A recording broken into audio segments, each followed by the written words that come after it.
गार के अंदर काफ़ी चौड़ा रास्ता बना हुआ था। जमील दादा के चलने के अंदाज से मालूम होता था कि वो कमांडो कमाल शाह से मिलने पहले भी वहाँ आ चुका है।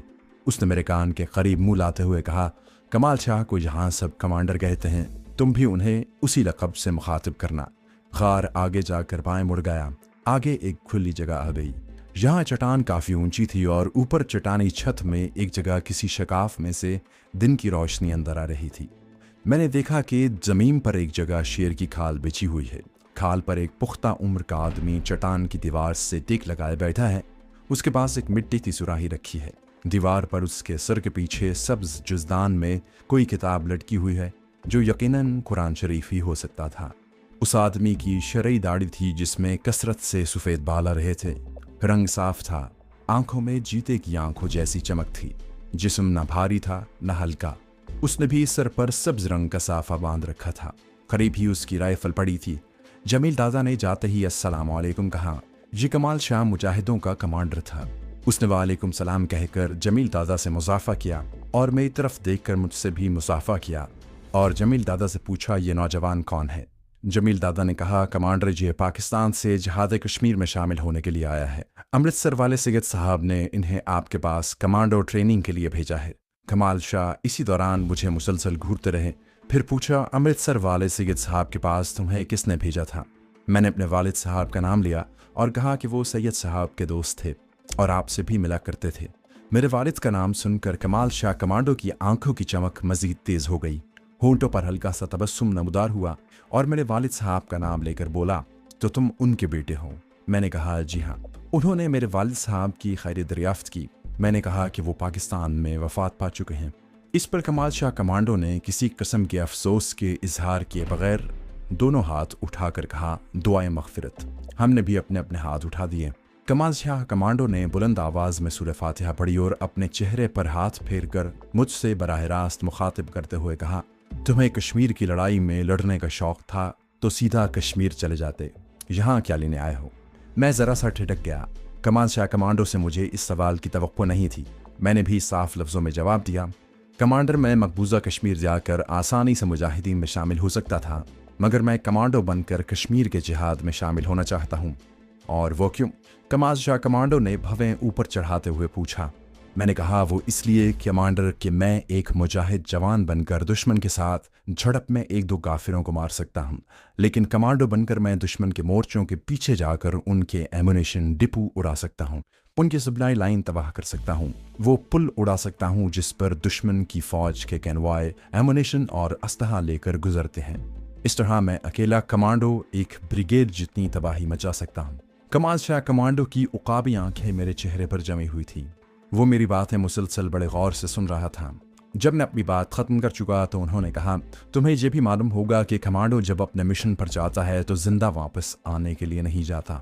मैंने कहा, कमांडर, मैं इस्लाम के नाम पर मरने के लिए आया हूँ, लेकिन मरने से पहले कश्मीरी मुसलमानों के सीने गोलियों से चल्ली करने वाली मेरी कश्मीरी बहनों और बेटियों को बेइज्जत करने वाली इंडियन फौज की 2-4 छावनियाँ ज़रूर तबाह करना चाहता हूँ। तब मेरी रूह बड़ी खुशी के साथ मेरे जिस्म से निकलेगी। जमील दादा के चेहरे पर भी मेरी बातें सुनकर एक चमक सी आ गई थी। कमांडर के चेहरे से साफ लग रहा था कि उस पर मेरी बातों का कोई असर नहीं हो रहा। उसने पास पड़ी हुई राइफल उठाकर अपने घुटने पर रखी और मुझसे पूछा, क्या तुमने कभी घोड़ा देखा है? कमांडर के इस सवाल पर मैं हंस पड़ा। मुझे हंसते हुए देखकर कमाल शाह कमांडो एकदम गुस्से में आकर बोला, अच्छा हंसते हो, तुम्हारी सारी हंसी निकाल दूंगा, बोलो कभी घोड़ा देखा है? मैं एकदम संजीदा हो गया। जी हाँ, देखा है। उसने करख्त लहजे में दूसरा सवाल किया, क्या कभी खरगोश देखा है? जी हाँ, देखा है।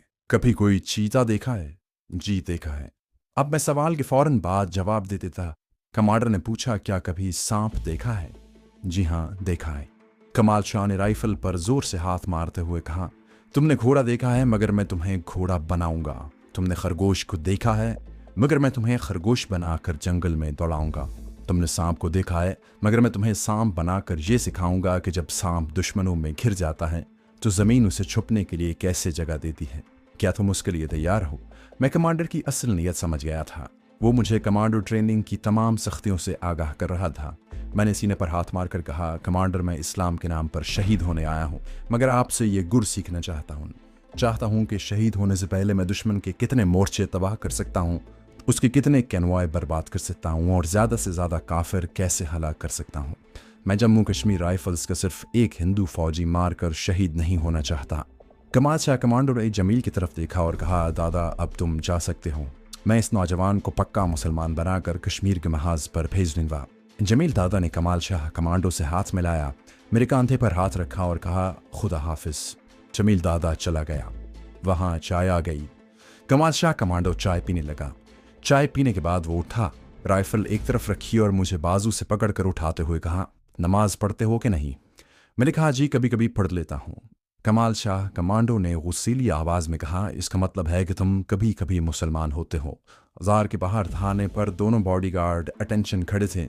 कमाल शाह कमांडो को देखकर उन्होंने जोर से अपनी अपनी राइफल पर हाथ मारा। कमाल शाह ने हाथ उठाकर कहा, अजान दो। उस वक्त एक कमांडो ने हथियार जमीन पर रखकर अजान देनी शुरू कर दी। वो ऊंची आवाज से अजान नहीं दे रहा था। मेरा ख्याल है कि उसकी आवाज चंद गज के फासले तक ही जाती होगी। खुदा जाने कहां से 6-7 बॉडीगार्ड के हुलिये के आदमी दरख्तों झाड़ियों के पीछे से निकल आए। उन सब ने सरों पर सब साफे या रुमाल बांध रखे थे। मैं उनकी सिर्फ आंखें ही देख सकता था। ये सब कमांडो ही थे। इनमें से एक ने इमामत करवाई। हम सब ने उसके पीछे खड़े होकर नमाज पढ़ी। मुझे मालूम नहीं वो नमाज का वक्त था या नहीं। मेरा ख्याल है ज़रूर नमाज का वक्त होगा। नमाज के बाद कमांडर कमाल शाह ने मेरी तरफ देखा और कहा, चलकर खाना खा लो। मैं उसके साथ दोबारा कार के अंदर आ गया। एक कमांडो खाना ले आया। 4 रोटियां थी जिनके ऊपर थोड़ा सा अचार रखा था। कमांडर ने 2 रोटियां और थोड़ा सा अचार डालकर मुझे दी। खुद थोड़ा सा अचार और 2 रोटियां ले ली और खाने लगा। ये दोपहर का खाना था। खाना खाने के बाद वो राइफल संभाल कर उठा और बाहर निकलते हुए बोला, मेरे साथ चलो। गार में एक जगह दीवार के साथ कुछ राइफलें और गोलियों की एक बेल्ट पड़ी थी। उसमें एक राइफल और गोलियों की बेल्ट उठाकर मुझे दी और गार से निकालकर पहाड़ी टीले के पास ले गया। कभी राइफल चलाई है? मैंने कहा, जी हाँ, मगर 1-2 बार ही चलाई है। उसने टीले के एक दरख्त का निशाना लेकर फायर किया। फिर मुझे राइफल में मैगजीन डालकर दी और कहा, दरख्त को टारगेट बनाकर फायर करो। मैंने फायर किया। मुझे धक्का लगा। गोली टारगेट पर बिल्कुल न लगी। कमांडर ने मुझे दूसरी बार राइफल भर कर दी और कहा, दोबारा फायर करो, नजर टारगेट पर रखो। मैंने दूसरी बार फायर किया। मुझे फिर झटका लगा। मैं जरा पीछे को लड़खड़ा गया और गोली खुदा जाने कहां कहां लग गई। कमांडर ने तीसरी बार राइफल मुझे दी। एक बार फिर फायर करो। तीसरी बार भी गोली निशाने पर ना लगी, लेकिन इस दफा राइफल का धचका लगते ही मैंने अपने आप को संभाल लिया। कमांडर ने जोर से मेरे कंधे पर हाथ मारते हुए कहा, शाबाश, तुमने अपने आप को संभाल लिया। जब तुम्हें अपने आप को संभालना और राइफल के धिक्के को अपने बदन में जज्ब करना आ जाएगा तो तुम्हारा निशाना भी ठीक हो जाएगा। अब मेरे साथ आगे चलो। मैंने राइफल कांधे पर डाल ली, मैगजीन की पेटी कमर के साथ बांध ली और कमांडर के पीछे पीछे चलने लगा। हम जंगल के एक तंग से रास्ते में से झाड़ियां हटाते गुजरे थे। कमांडर ने मेरी तरफ देखे बगैर आगे की तरफ चलते हुए करख्त आवाज में कहा, झाड़ियों में चलते हुए आवाज पैदा न करो, खरगोश की तरह चलो। मैं शर्मिंदा सा हो गया, मगर ये ट्रेनिंग थी। मैंने फौरन कहा, यस सर। कमांडर रुक गया, पलट कर मेरी तरफ देखा और मुझे कंधे से पकड़कर झंझोड़ा। हमें यस सर नहीं, सिर्फ कमांडर बोलो। तुम मुसलमान माई बाप की औलाद हो। मैंने फौरन कहा, ठीक है कमांडर। कमांडर ने करख्त लहजे में कहा, अब चलो एडवांस करो। और वो मेरे आगे आगे डबल से दौड़ने लगा। मैं भी उसके पीछे पीछे डबल मार्च करते हुए दौड़ने लगा। झाड़ियां मेरे जिस्म के साथ साथ उलझ रही थी, मगर मैं डबल मार्च करता चला जा रहा था। दरख्तों में इस कदर हब्स और गर्मी थी कि मेरे बदन से पसीने बहने लगे। आगे टीले की चढ़ाई थी। कमांडर ने इशारा किया, अब तुम हमारे पीछे पीछे पहाड़ के ऊपर चढ़ेगा। एक तो टीले की चढ़ाई बड़ी दुश्वार थी और दूसरे जगह जगह कांटेदार झाड़ियां थी। टीले के ऊपर पहुंचते पहुंचते मेरा बुरा हाल हो गया। हाथों में खराशें पड़ गईं, चेहरे पर भी खराशें आ गईं। सांस बुरी तरह फूल गया। जिस्म पसीने पसीने हो रहा था। मैंने ऊपर पहुंचते ही अपनी जैकेट उतार दी। कमांडर ने सख्ती से कहा, जैकेट नहीं उतारेगा। मैंने जल्दी से जैकेट दोबारा पहन ली। मेरी कमांडो ट्रेनिंग शुरू हो गई थी। रोटियों पर थोड़ा सा अचार डालकर जो कमांडर ने मुझे खिलाया था वो पसीना बनकर निकल चुका था। मुझे प्यास महसूस होने लगी, मगर मैं डर के मारे चुप रहा कि खुदा जाने कमांडर मुझे क्या पीने को कह दे। कमांडर मुझसे उम्र में बड़ा था।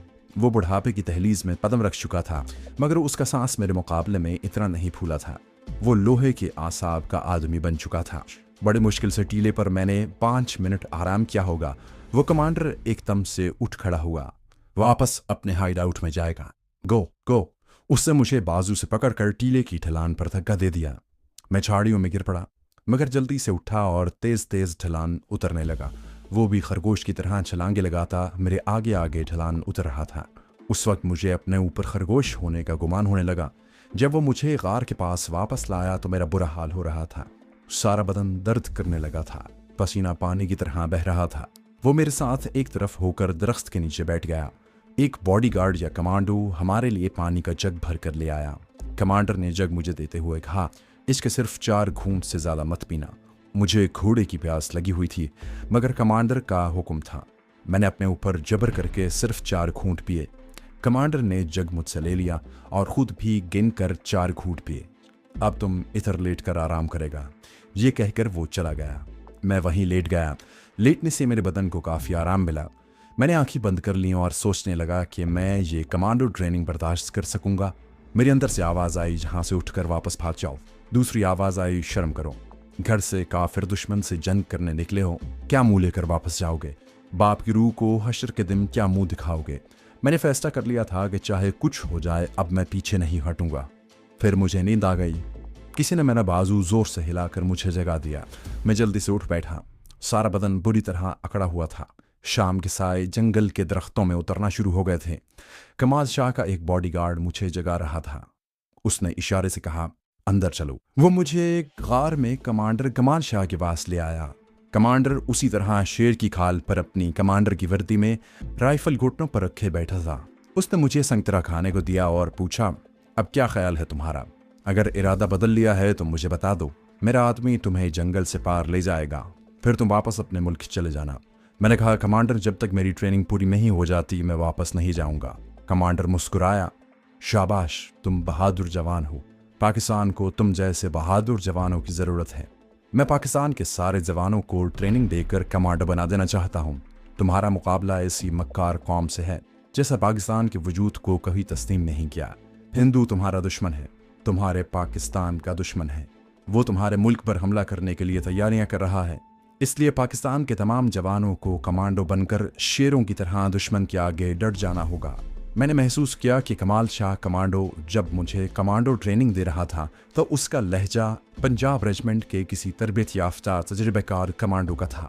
उस वक्त जब वो मेरे सामने बैठा था तो बड़ी शुस्ता उर्दू जबान में बात कर रहा था। रात को ईशा की नमाज भी वहीं दरख्तों के नीचे बाजमात पढ़ी गई। उसके बाद आग का अलाव रोशन हो गया। कमांडर के आदमी जंगल में से एक हिरन और 2-4 जंगली मुर्ग लेकर आए। कमांडर के आदमी जंगल में से एक हिरन और 2-4 जंगली मुर्ग लेकर आए। उन्हें साफ करके सीख पर चढ़ाकर आग के ऊपर लटका दिया। सबने मिलकर भुने हुए मुर्ग और हिरन का गोश्त खाया। रात जरा गहरी हुई तो कमांडर ने एक छोटी घास फूस की झोंपड़ी की तरफ इशारा किया और खालिस फौजी सूबेदार इंस्ट्रक्टर के लहजे में मुझे हुक्म दिया, अब तुम उस झोंपड़ी में जाकर सो जाओ। मैं उठा और हुक्म की तामील में झोंपड़ी में चला गया। झोंपड़ी में बड़ा हब्स था, मच्छर भी काफी थे। कमांडर अभी बाहर अलाव के पास ही बैठा अपने आदमियों से बातें कर रहा था। मैंने बाहर आकर कहा, कमांडर, झोंपड़ी के बजाय मैं बाहर सो जाऊं तो कोई एतराज तो नहीं? कमांडर ने सख्ती से कहा, तुम झोंपड़ी के अंदर ही सोएगा, हमारा डिसिप्लिन खराब ना करो, नहीं तो वापस चले जाओ। मैं खामोशी से झोंपड़ी में आ गया। कुछ पहाड़ी टीलों की उतराई चढ़ाई और जंगल में डबल मार्च का सख्त थका हुआ था, इसलिए मुझ पर गनूदगी तारी होने लगी। उसके बाद मच्छर मुझे काटते रहे मगर मुझे कोई होश न रहा। खुदा जाने कितनी देर तक सोया होऊंगा कि किसी ने मुझे पांव से ठोकर मारकर जगा दिया। मैं हड़बड़ा कर उठ बैठा। झोंपड़ी में अंधेरा था। मेरे पास एक ऊंचा लंबा इंसानी साया खड़ा था।